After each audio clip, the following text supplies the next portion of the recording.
معزز سامعین کرام، آپ سن رہے ہیں دیار اردو چینل پر پروفیسر ڈاکٹر اشتیاق احمد کی کتاب پنجاب کا بٹوارہ 1947، ایک المیہ ہزار داستانیں، باب نمبر 21، تجزیہ اور اخذ کردہ رائے۔ سب ہیڈنگ، پہلا مرحلہ۔ جولائی 1945 میں پنجاب میں شروع ہونے والی انتخابی مہم کے ایجنڈے میں پنجاب کی تقسیم شامل نہیں تھی۔ البتہ سکھ طویل عرصے سے ضرور خبردار کر رہے تھے کہ اگر ہندوستان تقسیم ہوا تو پنجاب بھی ہوگا۔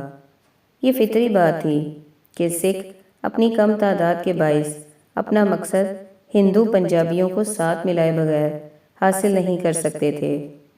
انتخابی مہم کے دوران مسلم لیگ نے یونینسٹ پارٹی اور کانگریس دونوں کو ہدف بنایا۔ سر خضر ٹوانا کو اسلام کا غدار قرار دیتے ہوئے ان کے خلاف قابل اعتراض نعرے لگائے گئے۔ ہندوؤں اور سکھوں دونوں کو کافر اور استحسابی طبقے کے طور پر مطعون کیا جانے لگا۔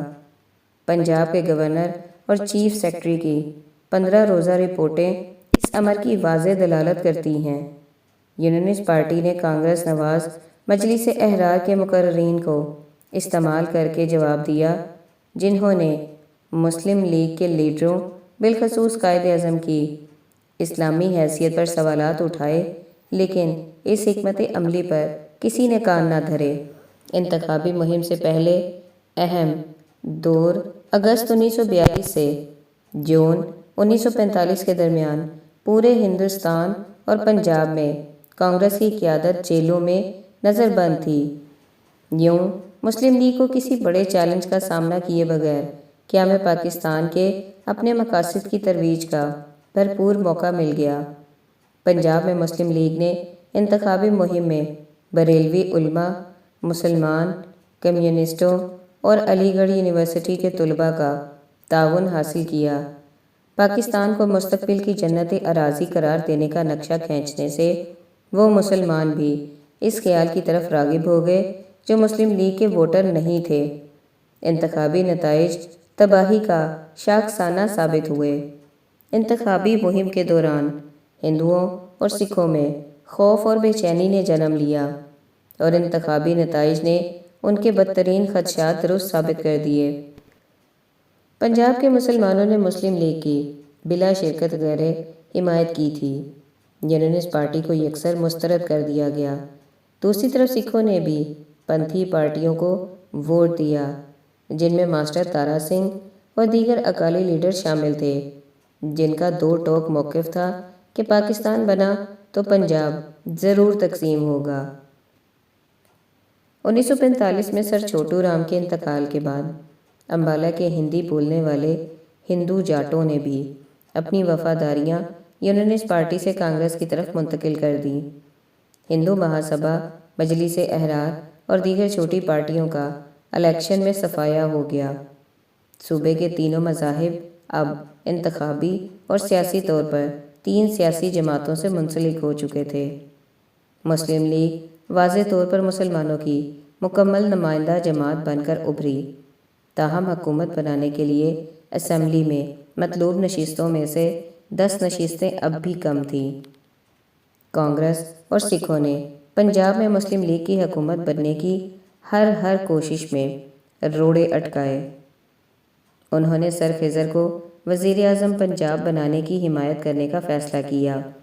جو مخلوط حکومت وجود میں آئی وہ آئینی تقاضوں کے عین مطابق بنی تھی، لیکن اس سے مسلم لیگ اشتعال میں آ گئی اور راست اقدام کی دھمکی دے دی۔ خفیہ حکومتی رپورٹوں میں بار بار خبردار کیا جا رہا تھا کہ انتخابی مہم کے آغاز سے بننے والی پرائیویٹ فوجوں کی تعداد بڑھ رہی تھی۔ اگر پنجاب میں سیاسی بحران نے طوالت اختیار کی تو مسلم لیگ نیشنل گارڈز، RSS اور اکالی فوج خطرناک ثابت ہو سکتی تھیں۔ تاہم تصادم کے عمل میں اس وقت تیزی آئی جب خضر ٹوانا نے لاہور کے لکشمی چوک پر مسلم لیگ کے مرکزی صوبائی دفتر پولیس کو چھاپہ مارنے کا حکم دیا۔ اس عمل سے پنجاب میں صورتحال بدتر ہو گئی۔ مسلم لیگی لیڈروں نے پولیس کی عمارت میں داخل ہونے کی مزاحمت کی۔ چنانچہ مسلم لیگ کی تاریخ میں پہلی بار پارٹی قیادت کو حکومتی احکامات نہ ماننے پر جیل کی ہوا کھانی پڑی۔ اس وقت تک لاہور سمیت پنجاب کے چھوٹے بڑے شہروں اور قصبوں میں مسلمانوں نے پاکستان کے مطالبے کے جائز ہونے پر یقین کرنا شروع کر دیا تھا۔ تھانوں کی حوالاتیں اور جیلیں رضاکارانہ گرفتاریاں دینے والوں سے بھر گئیں۔ اس کے ساتھ ساتھ وزیر اعظم خضر حیات ٹوانا کے خلاف پروپیگنڈا بھی تیز تر ہو گیا اور ان کے خلاف پنجاب میں غلیظ نعروں میں بھی شدت آتی چلی گئی۔ یہ بات قطعی طور پر نہیں کہی جا سکتی کہ کیا خضر ٹوانا نے صوبے کے طول و عرض میں پھیلنے والے ایجیٹیشن کو دبانے سے پولیس کو منع کیا تھا۔ تاہم حکومتی رپورٹوں سے یہ بات عیاں ہے کہ مسلم انتظامیہ 70% پولیس مسلمان تھی کی ہمدردیاں پہلے ہی پاکستان کے مطالبے کے ساتھ ہو چکی تھیں۔ مؤخر الذکر بات سچ کے زیادہ قریب لگتی ہے، اگرچہ انہی رپورٹوں سے وزیر اعظم کی اس خواہش کا بھی پتہ چلتا ہے کہ وہ مسلم لیگ سے تصادم نہیں چاہتے تھے، کیونکہ ان کے بیشتر ساتھی پہلے ہی ان کا ساتھ چھوڑ کر مسلم لیگ میں شامل ہو چکے تھے۔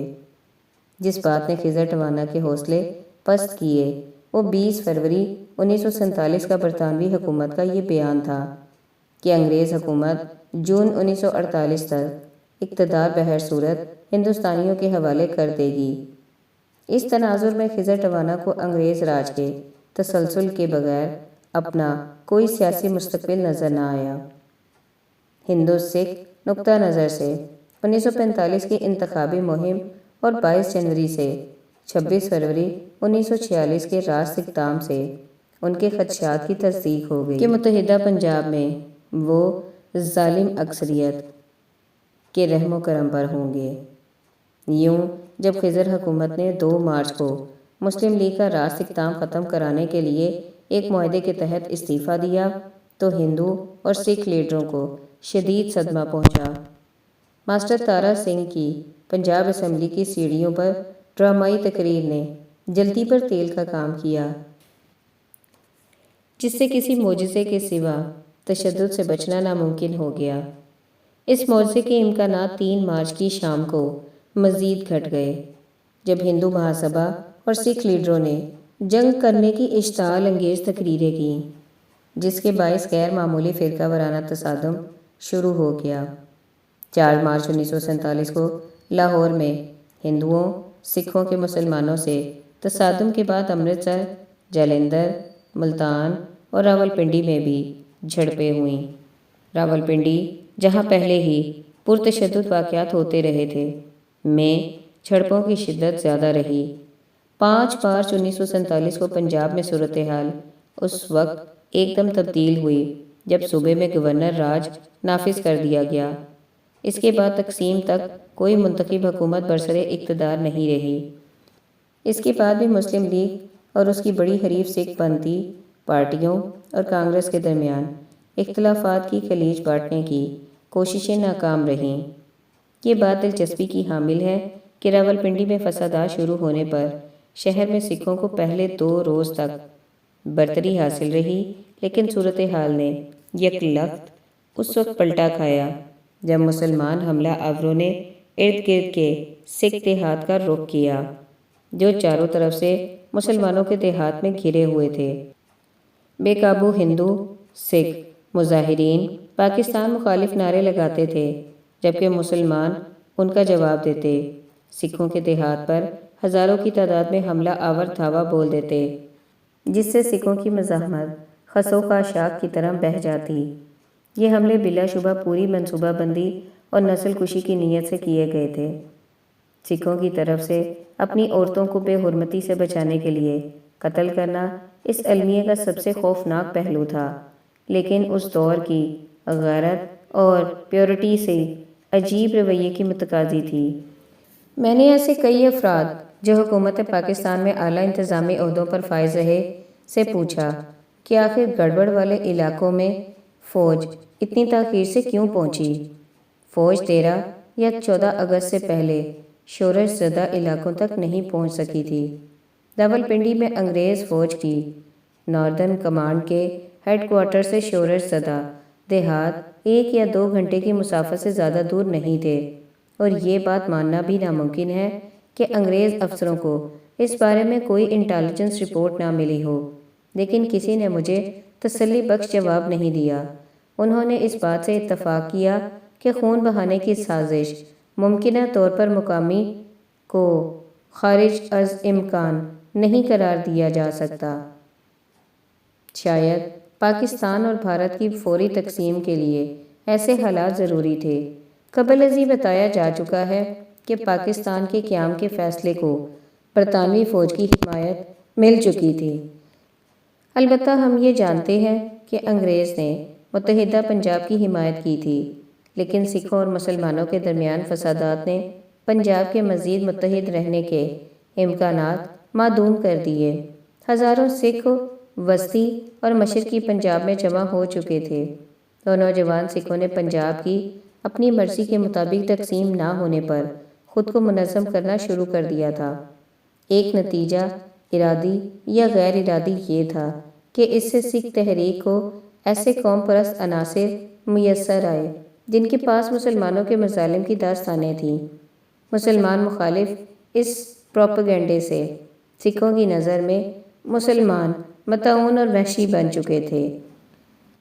میرا اپنا اندازہ یہ ہے کہ پنجاب حکومت نے صرف شہری علاقوں میں فسادات کی روک تھام کا بندوبست کیا تھا، لیکن انتظامیہ راولپنڈی، اٹک اور جہلم کے اضلاع میں حملوں کا جواب دینے کے لیے پوری طرح تیار نہیں تھی۔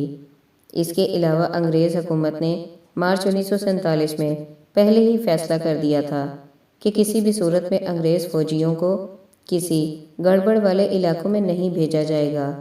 البتہ یہ فوجی راولپنڈی شہر میں یورپی شہریوں کے تحفظ کے لیے موجود رہیں گے۔ اس فیکٹر نے انتظامیہ کے سست رد عمل میں شاید کچھ کردار ادا کیا ہو۔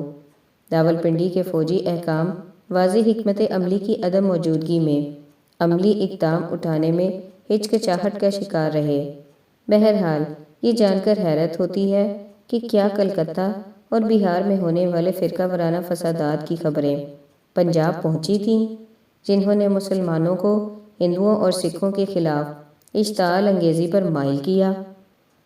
اس کا قریب ترین جواب ڈاکٹر جگدیش سرن کا بیان ہے، جنہوں نے جہلم پناہ گزین کیمپ میں بطور رضاکار کام کیا اور وہاں کئی مسلمانوں کو یہ کہتے سنا کہ بہار اور اتر پردیش سے کئی مسلمان راولپنڈی آئے، جنہوں نے اپنے خلاف سکھوں اور ہندوؤں کے مظالم کے واقعات سنائے اور شمالی پنجاب کے مسلمانوں کو انتقام لینے پر برانگیختہ کیا۔ لیکن گورنر سر ایوان جینکنز اور جنرل میسوری نے اس پہلو کا کہیں ذکر نہیں کیا۔ تاہم اس بات کا قوی امکان موجود ہے کہ بہار اور کلکتہ کے واقعات نے مسلمانوں کے درمیان غم و غصے کو بڑھا دیا۔ اس بات کے واضح شواہد موجود ہیں کہ انگریز فوج سے فارغ شدہ مسلمان فوجیوں نے دیہات پر حملوں کی منصوبہ بندی اور عمل درآمد میں فعال کردار ادا کیا۔ ممکن ہے کہ ان فوجیوں میں سے کچھ نے اپنی آنکھوں سے بہار میں ہونے والے مظالم دیکھے ہوں۔ کم از کم ایک مثال ایسی ہے جس میں ضلع اٹک کے گاؤں پڑیال میں سکھوں کے گردوارے پر جن افراد نے حملہ کیا وہ بہار سے واپس آئے تھے۔ کیا راولپنڈی میں ہونے والے واقعات میں ہندوؤں کا ہاتھ تھا؟ پاکستان میں کیے جانے والے پروپیگنڈے میں ہندوؤں کو ذمہ دار گردانا جاتا ہے، لیکن یہ بالکل غلط تاثر تھا جو تقسیم سے پہلے اور تقسیم کے بعد بھی جاری رہا۔ جہاں تک مارچ 1947 میں شمالی پنجاب میں ہونے والے فسادات کا تعلق ہے تو جواب نام میں آتا ہے۔ شمالی پنجاب میں ہندو چھوٹی اقلیت میں تھے، وہ اتنے با اثر نہیں تھے کہ دیہات میں ہونے والے واقعات پر اثر انداز ہو سکیں۔ ہاں، اگر مسلمان حملہ آوروں کو انہوں نے رشوت دی ہوتی تو الگ بات تھی، لیکن یہ امر ویسے ہی مضحکہ خیز نظر آتا ہے۔ دہلی میں اس وقت قائم مرکزی عبوری حکومت میں کانگریس کے علاوہ مسلم لیگ اور سکھوں کے بھی وزراء موجود تھے۔ ایسی حکومت پنجاب میں مداخلت کی طاقت یا اختیار نہیں رکھتی تھی۔ 1935 ایکٹ کے تحت ایگزیکٹو اختیارات حقیقی معنوں میں صرف گورنر جنرل، جو وائسرائے بھی تھا، کے پاس تھے۔ دوسری طرف جب کانگریس 8 مارچ 1947 کو سکھوں کے پنجاب کی تقسیم کے مطالبے کی حمایت کے لیے آگے آئی تو یہ بات واضح ہو گئی کہ نہ صرف مسلم لیگ بلکہ کانگریس کی اعلیٰ قیادت پنجاب کے مسئلے کے کسی ایسے حل کی حمایت پر آمادہ نہیں تھی جو ان کے آل انڈیا سطح پر مقاصد یا عزائم کے منافی ہو۔ مسلم لیگ کے معاملے میں ایسی صورتحال زیادہ پیچیدگی کی حامل تھی، جو پنجاب میں حکومت سازی کے لیے مطلوبہ اکثریت حاصل کرنے میں ناکام رہی۔ مسلم لیگ نے انتخابات کے بعد گاہے بگاہے گورنر سے رابطہ کر کے حکومت سازی کو دعوت دینے کا مطالبہ کیا، جو سر ایوان جینکنز کی 2 وجوہات کی بنا پر مسترد کر دیا گیا۔ ایک تو مسلم لیگ پنجاب اسمبلی میں مطلوبہ نشستیں نہیں جیت سکی تھی، دوم یہ کہ سکھوں نے مسلم لیگ کی حکومت بننے کی صورت میں پرتشدد احتجاج کی دھمکی دے رکھی تھی۔ یہ پہلو ایک ناقابل فہم نکتہ ہی رہا ہے کہ اگر مسلم لیگ حکومت بنا لیتی تو پنجاب کے معاملات کون سا رخ اختیار کرتے۔ بہرحال کانگریس اور سکھوں کی مخالفت کی بنا پر ایسا ہونا ممکن نہیں تھا۔ دوسری بات یہ تھی کہ مسلم لیگ کی احتجاجی تحریک کے نتیجے میں خضر ٹوانہ کی حکومت رخصت ہوئی، جس کے بعد کانگریس اور سکھ مسلم لیگ کی حمایت کیوں کر سکتے تھے۔ مسلم لیگ کی قیادت نے اقلیتوں کے خدشات رفع کرنے کی بھی بہت کم کوشش کی۔ محمد علی جناح نے بہار کے مسلمانوں پر حملوں کی تو کھلے عام مذمت کی، لیکن پنجاب میں فسادات پر انہوں نے چپ سادھ لی۔ جسٹس منیر لکھتے ہیں کہ انہیں مسٹر جناح نے ہدایت کی کہ وہ سکھوں پر حملے کو رکوائیں، لیکن اس بات کی تصدیق کے لیے قائد اعظم کا کوئی عوامی سطح پر بیان موجود نہیں۔ اس کے برعکس ایسے شواہد موجود ہیں کہ مسلم لیگ کی قیادت اور مقامی سیاستدان شمالی پنجاب میں سکھوں پر حملوں میں ملوث رہے۔ بہرصورت ابھی تک نو آبادیاتی نظام خامیوں اور کجیوں کے باوجود فعال تھا۔ مارچ 1947 کے اختتام تک کشیدگی و تصادم موجود تھا، لیکن خدشات، شکوک و شبہات اور تناؤ کی شدت اتنی نہیں تھی، لیکن انہیں بڑھا چڑھا کر پیش کیا گیا۔ پنجاب میں رونما ہونے والے ایسے واقعات بلا شبہ ہندوستان کی مرکزی سطح پر انگریز حکومت کی ناکامی کے عکاس تھے، جو ہندوستانی قیادت کو متحدہ ہندوستان اور آزادی کے بعد بھی انگریزوں کی حکومت برقرار رکھنے پر قائل نہ کر سکی۔ اس ضمن میں کابینہ مشن آخری بڑی کوشش تھی، لیکن جیسے ہی وزارتی مشن ناکامی سے دوچار ہوا تو منظم تشدد پھیلنے لگا، جس کے نتیجے میں کلکتہ اور بہار میں ہزاروں افراد مارے گئے۔ انتخابات کے بعد پنجاب میں صورتحال ویسے ہی خراب تھی اور اسے مزید دھماکہ خیز بنانے کے لیے تھوڑی سی جدوجہد درکار تھی۔ مرکز میں جو عبوری کابینہ بنائی گئی تھی، اس کے پاس اختیارات نہیں تھے۔ کابینہ کے ارکان کے اپنے بھی مفادات تھے۔ وائسرائے لارڈ ویول کی رخصتی اور ماؤنٹ بیٹن کے تقرر سے صورتحال میں کچھ بہتری آئی، لیکن وہ بھی عارضی ثابت ہوئی۔